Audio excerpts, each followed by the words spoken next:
BJP বলেছিল আপকি বার 400 পার, 240-এ তাদের গাড়ি আটকে যাওয়ার পরও সংবিধান পাল্টাতে চায় বিজেপি। যে দল 240টা সাংসদ নিয়ে সংবিধান পাল্টাতে চায়, সেই দল যদি আগামী দিন আবার ক্ষমতায় আসে, তাহলে যে সংবিধানের মাধ্যমে বাবা সাহেব আম্বেদকর এসসি এসটিদের অধিকার দিয়েছিল, তারা সেই অধিকার থেকে বঞ্চিত হবেন।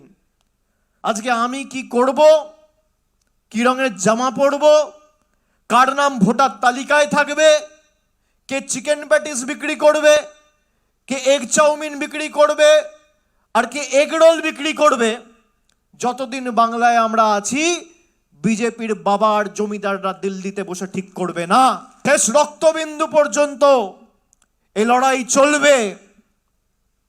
আর আগামী দিন 250-এর বেশি আসন নিয়ে চতুর্থবার মমতা ব্যানার্জিকে মুখ্যমন্ত্রী করার লড়াইয়ে লড়াই।